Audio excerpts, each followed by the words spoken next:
తిరుమలలో మరోసారి చిరుత సంచారం కలకలం రేపింది. అన్నమయ్య భవనం సమీప అటవీ ప్రాంతంలో సంచరిస్తున్నట్లు అధికారులు గుర్తించారు.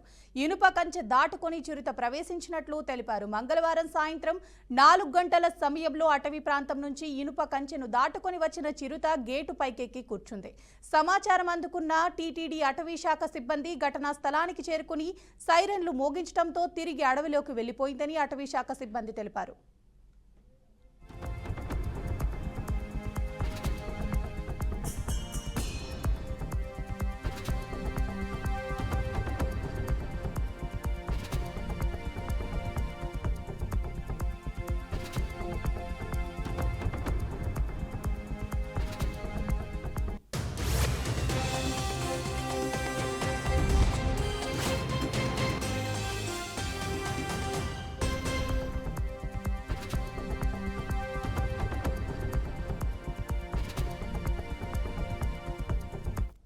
తిరుమలలో మరోసారి చిరుత సంచారం కలకలం రేపింది. అన్నమయ్య భవనం సమీప అటవీ ప్రాంతంలో సంచరిస్తున్నట్లు అధికారులు గుర్తించారు. ఇనుప కంచె దాటుకుని చిరుత ప్రవేశించినట్లు తెలిపారు. మంగళవారం సాయంత్రం 4 గంటల సమయంలో అటవీ ప్రాంతం నుంచి ఇనుప కంచెను దాటుకుని వచ్చిన చిరుత గేటు పైకెక్కి కూర్చుంది. సమాచారం అందుకున్న టీటీడీ అటవీ శాఖ సిబ్బంది ఘటనా స్థలానికి చేరుకుని సైరన్లు మోగించడంతో తిరిగి అడవిలోకి వెళ్లిపోయిందని అటవీ శాఖ సిబ్బంది తెలిపారు.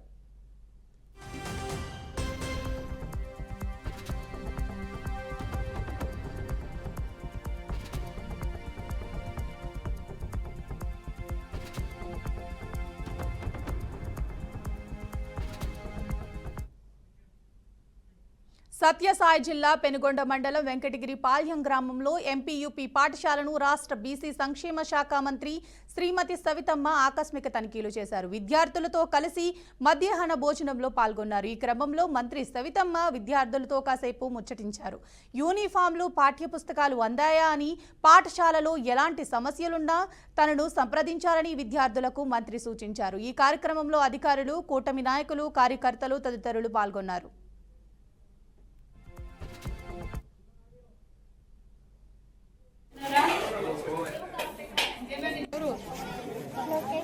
లోకేష్ బాబు గారు పిల్లలంతా ఇబ్బంది పడుతున్నారని లావు బియ్యం వద్దని చెప్పి స్కూల్స్ అన్నిటికీ చిన్న బియ్యం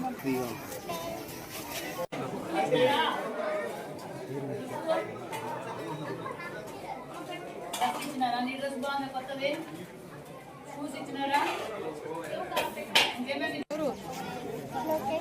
లోకేష్ బాబు గారు పిల్లలంతా ఇబ్బంది పడుతున్నారని లావు బియ్యం వద్దని చెప్పి స్కూల్స్ అన్నిటికీ చిన్న బియ్యం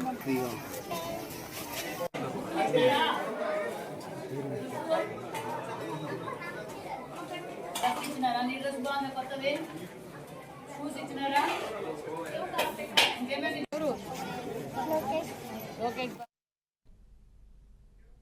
అనంతపురం జిల్లా సింగనమల మండలం నిధనవాడ గ్రామంలో అక్రమ ఇసుక తరలింపులపై తీవ్ర ఉద్రిక్తత నెలకొంది. గ్రామ సమీపంలోని పెన్నా నది నుంచి అక్రమంగా తరలిస్తున్న ఇసుక టిప్పర్లను స్థానిక రైతులు, గ్రామ ప్రజలు అడ్డుకున్నారు. ఇసుకను అక్రమంగా తరలిస్తున్న మాఫియా సభ్యులు రైతులపై దౌర్జన్యానికి పాల్పడ్డారు. ఇంతకు ముందు కూడా గ్రామస్తులు ఇలాంటి రవాణాను అడ్డుకున్నప్పటికీ అక్రమదారులు లెక్క చేయకుండా మళ్లీ అదే తంతు కొనసాగిస్తున్నారని గ్రామస్తులు ఆగ్రహం వ్యక్తం చేస్తున్నారు.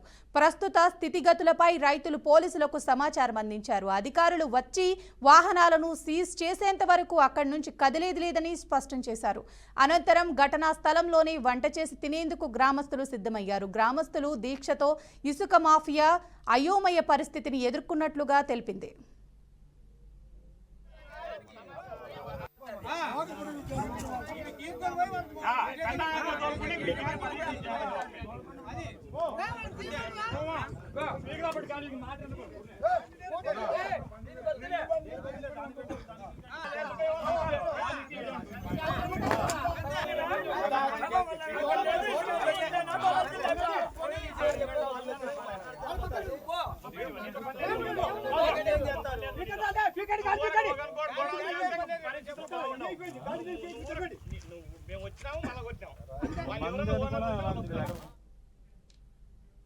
భద్రాద్రి కొత్తగూడెం జిల్లా పాల్వంచ ప్రభుత్వ ఆసుపత్రిలో డాక్టర్ల నిర్లక్ష్యంతో పుట్టబోయే శిశువు మృతి చెందిన ఘటన చోటు చేసుకుంది. డాక్టర్స్ డే రోజే ఈ విషాదం జరిగిందని బాధిత కుటుంబ సభ్యులు ఆవేదన వ్యక్తం చేస్తున్నారు.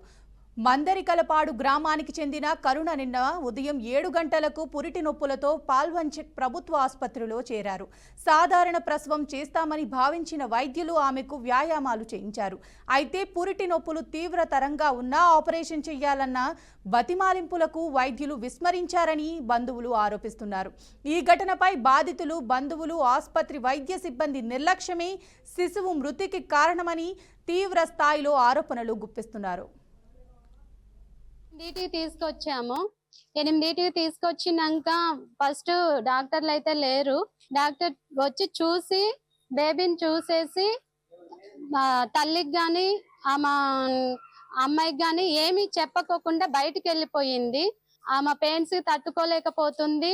కొంచెం పెద్ద డాక్టర్ని పిలవండి అమ్మా అనేసి అని చెప్పినా కానీ వాళ్ళైతే పిలవలేదు. మేడం గారు వచ్చినాక హార్ట్ బీట్ అనేది చూస్తే అప్పటికి తగ్గిపోయిందంట. తగ్గిపోయినాక తీసేపోయి ఆపరేషన్ కి అన్ని రెడీ చేస్తుంటే కడుపులోనే బాబు మోషన్ పోయారు అనేసి అని చెప్పారు. ఆ టైంలో ఆపరేషన్ చేసినప్పుడు మార్నింగ్ వచ్చిన ఆమెని 12 తర్వాత చేస్తే ఎలా బేబీ బ్రతుకుద్ది? కడుపులోనే మోషన్ పోయింది, కడుపులోనే ఉమ్మినీరు తాగింది. ఆ పాప బాబు చనిపోయిండు. మాకైతే చాలా బాధాకరంగా ఉంది. ఎందుకంటే కలెక్టర్ గారు ఉన్నోళ్ళనేమో ఒకలాగా, లేనోళ్ళని ఒకలాగా చూస్తారా? హాస్పిటల్లో పాపని బయటికి ఆయా వర్కర్ అంట పైకి తీసుకుపోతూ మధ్యలోనే డబ్బులు అడిగారు. ఆ విషయం మాకు తెలియదు. ఇప్పుడే ఆ పాప చెప్పింది. మరి ఇలా చేస్తున్నారు. అర్జెంట్ కేసులు కూడా ఇట్లా డబ్బులు అడుగుతారా? ఇలా తీసుకొని వచ్చేసరికి అప్పటికెళ్ళే 8 అయ్యి ఉంటుంది. నర్సు వాళ్ళందరూ ఉన్నారు, ఒక 2 ఉన్నారు. నేను వచ్చినప్పుడైతే వాళ్ళు కూడా చెక్ చేశారు. చెక్ చేసి హార్ట్ బీట్ మంచిగా ఉంది, నార్మల్ డెలివరీ అవుతుంది, మధ్యాహ్నం లేదా సాయంత్రం లోపు అవుతుంది అని చెప్పారు. ఒక 2 టైమ్స్ చెక్ చేసినప్పుడు బేబీ హార్ట్ బీట్ మంచిగానే ఉంది. 3వసారి చెక్ చేసినప్పుడు బేబీ హార్ట్ బీట్ తగ్గింది. అది కూడా ఎందుకు అంటే ఉమ్మ నీరు నాకు పడలేదు, వాళ్ళే సూదితో గుచ్చి తీశారు లోన. అప్పటికి మేడం ఒక మాట ఏం చెప్పారంటే, బేబీ మోషన్కి వెళ్ళింది కడుపులో, కాబట్టి నువ్వు ఎంత తొందరగా పెయిన్స్ తీస్తే నీకే మంచిది. హార్ట్ బీట్ 60కి వచ్చిందనమాట. 60కి వచ్చేసరికి ఇక మేడం, నేను అప్పటికే నా ఆపరేషన్ చేయడం మేడం, నా వల్ల కావట్లేదు అంటే ఇక అప్పటికప్పుడు ఎమర్జెన్సీగా నన్ను తీసుకొచ్చారు.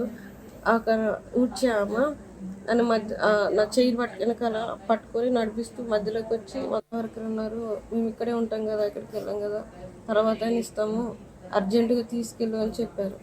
చెప్తాము. అలానే ఉండేసరికి మా హస్బెండ్ చైనా అధ్యక్షుడు షీ జిన్పింగ్ మే 21 నుంచి జూన్ 5 వరకు ప్రజల దృష్టికి దూరంగా ఉండటం తీవ్ర కలకలం రేపుతుంది. అధ్యక్ష పీఠంలో మార్పు రాబోతుందని, ఇది తొలి సంకేతమని కొంతమంది నిఘా సంస్థలు భావిస్తున్నట్లు సమాచారం. సంస్కరణాభిలాషి టెక్నోక్రాట్ వాంగ్ యాంగ్ తదుపరి అధ్యక్షుడిగా నియమితులు కావచ్చని ఊహాగానాలు వెల్లువెత్తుతున్నాయి. అయితే జిన్పింగ్ ఇలా కొన్ని రోజుల పాటు కనిపించకపోవటం అంత స్వల్ప వ్యవధిలోనే సాధారణమేమని కొంతమంది విశ్లేషకులు అభిప్రాయపడుతున్నారు. అదే సమయంలో చైనా కమ్యూనిస్ట్ పార్టీ తరచూ అధినేతలను పక్కన పెట్టే చరిత్ర కలిగిన పార్టీ అని, ఇవే పరిణామాలు జరుగుతున్నాయన్న అభిప్రాయాలు కూడా వినిపిస్తున్నాయని నిఘా సంస్థలు తెలిపాయి.